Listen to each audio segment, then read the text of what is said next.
Let's talk about what just happened, because this wasn't just a quarterback decision. This was a franchise-altering moment, disguised as a depth chart announcement. The Cleveland Browns have officially named Joe Flacco, yes, still playing, in 2025 Joe Flacco, as their starting quarterback for the regular season opener. And the internet? Lost its mind. Not because Flacco's name hasn't earned respect. He's got a Super Bowl ring, he's played for 48 years, and he's basically an honorary offensive coordinator at this point. If you're into the real story and all the messy twists they don't show on highlight reels, go ahead and subscribe. And if you're sticking around to see how this Browns QB chaos plays out, you should definitely be subscribed. But because in doing so, the Browns publicly benched their future, specifically Shedeur Sanders. And now, not even 12 hours after the announcement, Ryan Clark, former NFL safety turned ESPN's truth teller-in-chief, has officially broken his silence. And what he said, it wasn't subtle. It wasn't sugar-coated. It was the kind of analysis that hits like a lead pipe wrapped in truth. If Shedeur Sanders isn't starting, or at least your QB2 by week 3, then trade him. Don't waste him. And that one quote set the tone for the entire conversation. Because now we're not just debating who should start. We're asking if Shedeur Sanders belongs in Cleveland at all. Flacco over Sanders is not just a football move. It's a philosophy. Let's be clear, no one's hating on Flacco the person. The man's done more in this league than 90% of quarterbacks even dream of. But if the Browns are starting Joe Flacco in 2025, while Shedeur Sanders and Dillon Gabriel sit behind him like cardboard cutouts, that's not just a football decision. That's a culture decision. That's saying we'd rather keep things quiet than take a risk. That's saying we're prioritizing veteran presence over developmental vision. And most damning, that's saying we don't believe Shedeur is ready, even after you all saw what he did in camp, in the preseason, in pressure situations. It's cowardly. Because let's not forget, Shedeur outplayed Gabriel. He threw more touchdowns in fewer reps, looked composed in broken plays, and showed leadership every time he stepped on the field. You could see it in the way the offense listened to him. The command, the presence, the poise. And now, he's watching from the bench. Or, worse, holding a clipboard behind Gabriel. It's not just bad optics, it's a misuse of talent. Ryan Clark didn't just criticize, he predicted the future. When Ryan Clark says, trade him, it's not drama. It's a warning. Because if the Browns aren't going to use Shedeur, somebody else will. There are at least 6 teams in the league right now who would kill for a young, media-savvy, locker-room-leading QB with Shedeur's potential. And Clark knows it.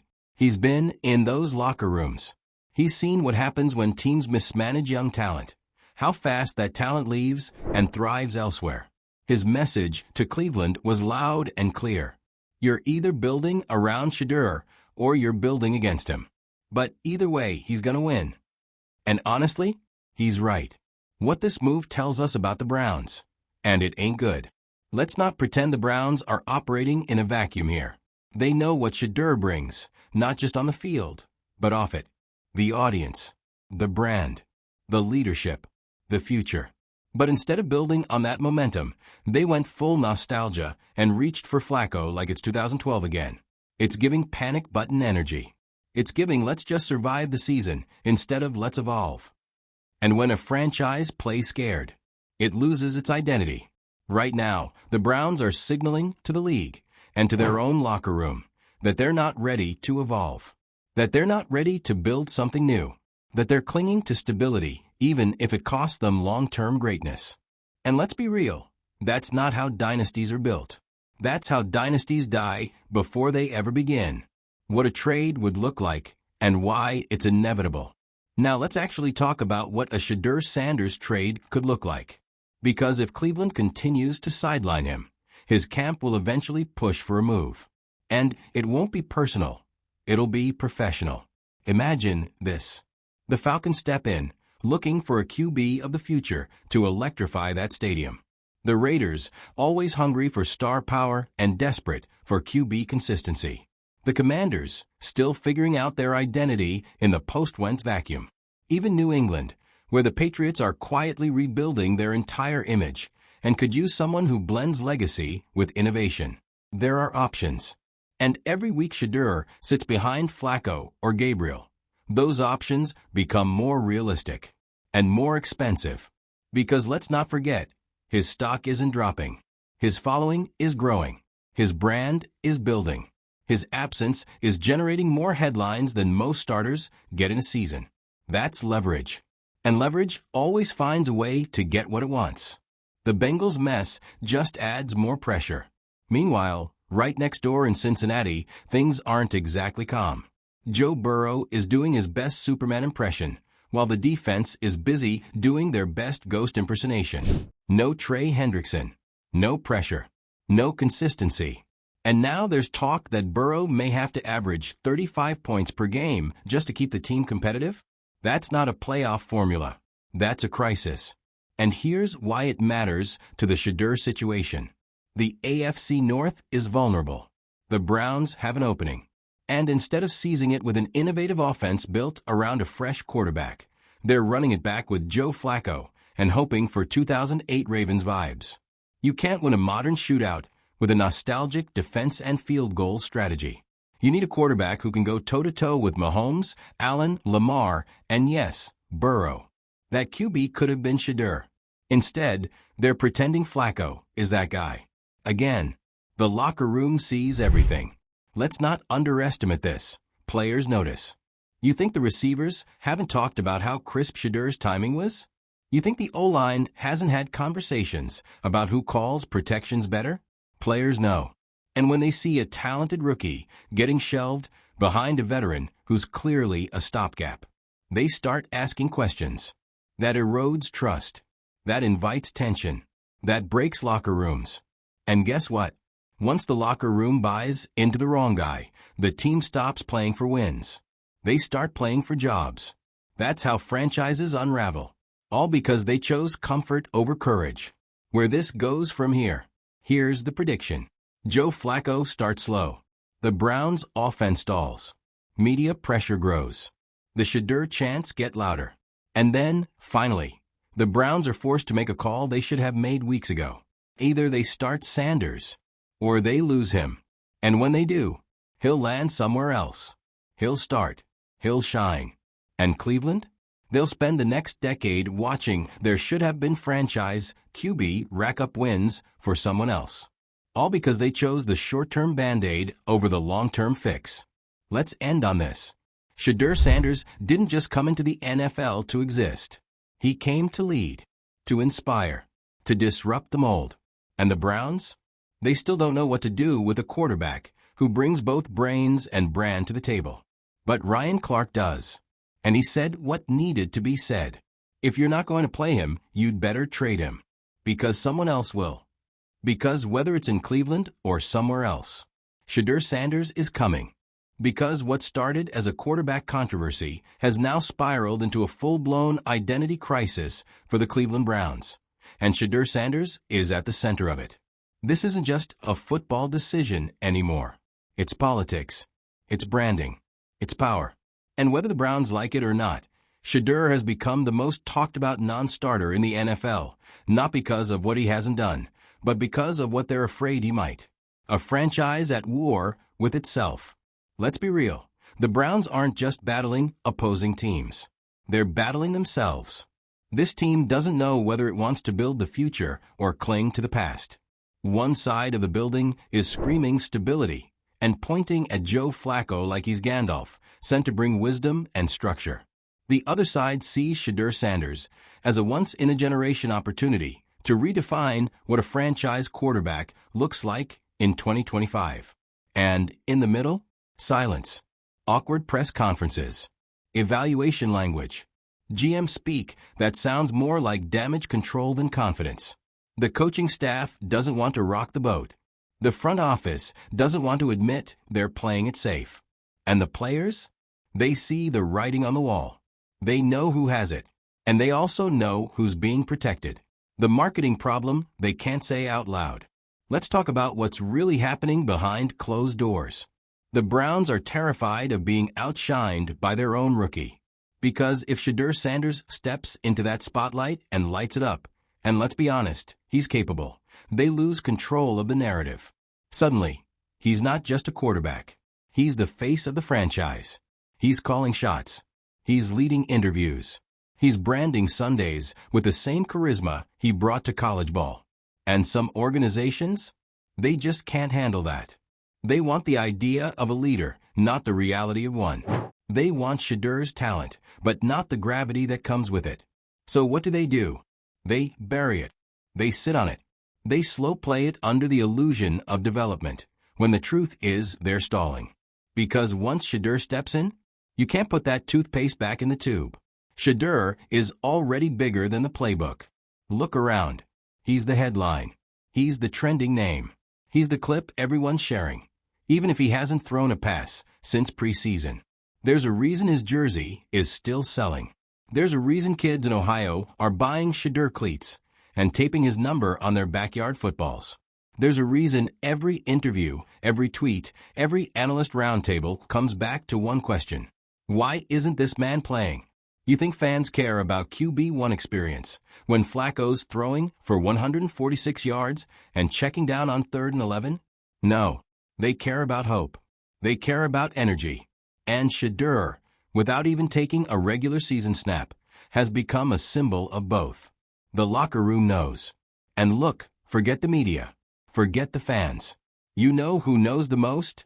The guys in that locker room. The ones running routes for both quarterbacks. The ones hearing play calls. The ones watching who takes charge when it's crunch time. Players don't lie. They know leadership when they see it. They know who's really putting in the work, who's locked in, and who's just skating by on name and nostalgia. And let's just say, it's not Shedur that's giving off retirement energy. From everything we've seen, from the insiders whispering to the subtle sideline looks, you can tell. The team is ready for Shedur. The front office? Not so much. The Browns are risking something much bigger than one season. This isn't just about who starts on Sunday. This is about the kind of franchise the Browns want to be remembered as. Because if they let Shedur walk, if they trade him or lose him to free agency, they'll be remembered the same way the Bears were remembered for trading away Mahomes-level talent. Forever. Shedur has all the tools, the mechanics, the field IQ, the leadership, and, perhaps most dangerously to old-school execs, the microphone. He knows how to control his image. He knows how to shape the narrative. He doesn't need the team to speak for him. And when a player owns that kind of presence, he owns the future. The Browns can either build around it or become the historical footnote that let it slip away. Meanwhile, around the league, other teams are watching this mess unfold with popcorn in hand. You think the Falcons wouldn't take Shedur tomorrow? You think the Patriots wouldn't die to rebuild their brand with a quarterback that actually resonates with modern fans? Even teams with starters are starting to plan for the future, and Shedur is on the radar. Front offices may play coy in the media, but make no mistake, calls are already being made. They see what Cleveland doesn't. They see not just a quarterback, but a walking franchise reset button. You plug him in, and suddenly the fan base is energized. The merchandise is flying off shelves. Your team is on TV again. Even losing becomes marketable, because it feels like you're building something. That's what Shedur represents. And if Cleveland doesn't wake up, they're about to find out what it feels like to watch someone else build an empire on the ashes of your indecision. Let's play what happens next. Here's the scenario we're most likely walking into. Joe Flacco starts 0-2. The offense sputters. Media heat starts boiling. Gabriel gets a few snaps, doesn't move the needle. Fans start chanting for Sanders. By week 4, it's crisis mode. And then, out of sheer desperation, they give Shedur the keys. But by then, it's already tainted. He's walking into a locker room that knows he should have started. He's taking over a season that's already bleeding. He's being positioned as the savior, not the leader. And while he'll rise to the occasion, because he's built for pressure, the fact remains. They could have avoided this. They could have backed him from day one. They could have ridden the wave instead of trying to dam it up. They could have trusted the kid instead of clinging to the past. But hey, maybe they'll trade him. And when they do, he's going to torch them. He's going to walk into their stadium wearing another uniform, looking unbothered, and drop 300 yards and 3 touchdowns. And the Browns? They'll be sitting there running the ball on 3 RD and 8, wondering what could have been. Let's land this plane. The Browns made a mistake.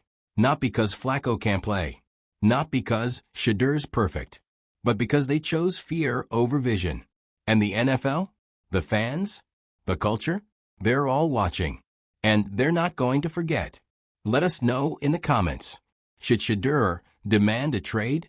Is Cleveland about to become the next great what-if story? And which team deserves to be his true home? Subscribe for the drama. Stay for the rise. Because no matter where he ends up, Shedur Sanders is going to run the league. With or without Cleveland. It's the NFL's biggest unforced error in recent memory. And it's unfolding in real time, right in front of millions of fans who are increasingly furious, confused, and absolutely glued to the drama. Let's start with the Browns' front office. Because this is the part no one's talking about loud enough.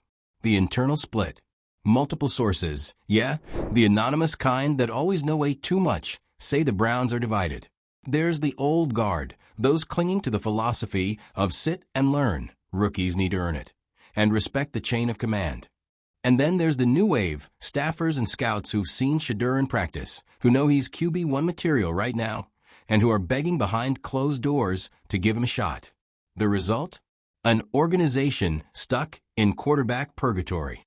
You got Joe Flacco holding the job out of stability, but no real ceiling. You got Dylan Gabriel clinging to the backup role, but looking every bit like a developmental project. And then you've got Shedur. Strong, composed, respected, ready, but completely unused. Sidelined like a rookie who flubbed his playbook quiz, not the guy who outperformed everyone in live drills.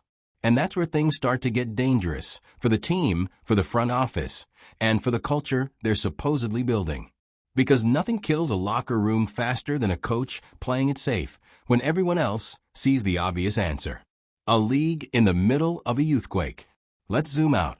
This isn't just about Shedur. This is about a generational transition. NFL fans are no longer patient with redshirt years. We're living in a league where C.J. Stroud was lighting up defenses within weeks. Where Anthony Richardson, before injury, looked like a franchise star before he could legally rent a car.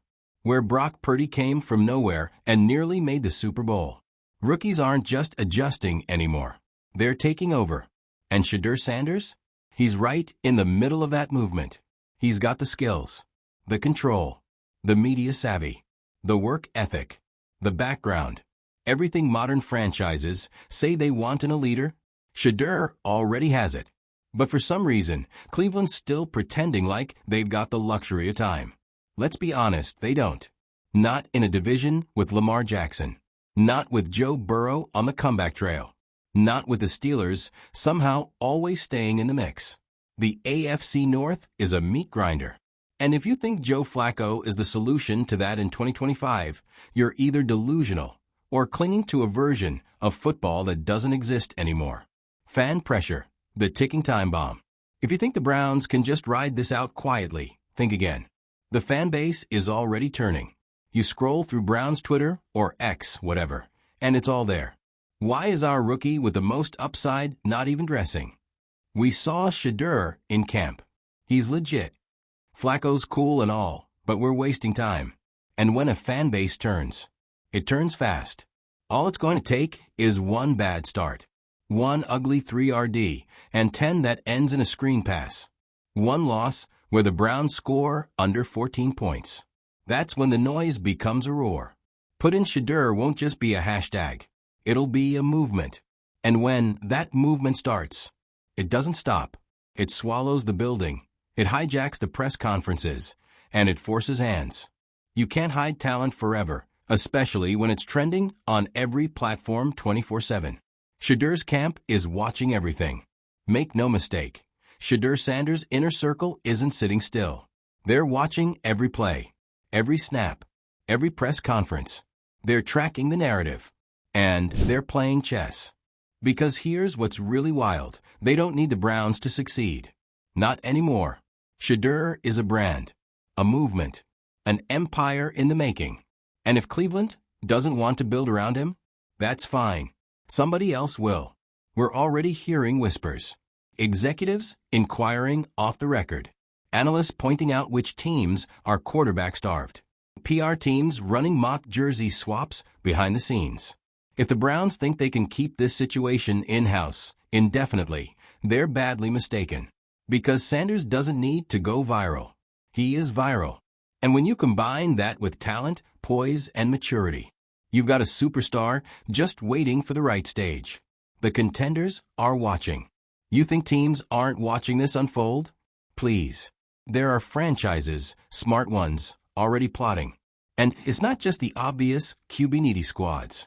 It's teams that have a starter, but don't believe in them long-term.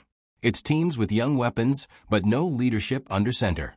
It's teams that want culture, not just arm strength.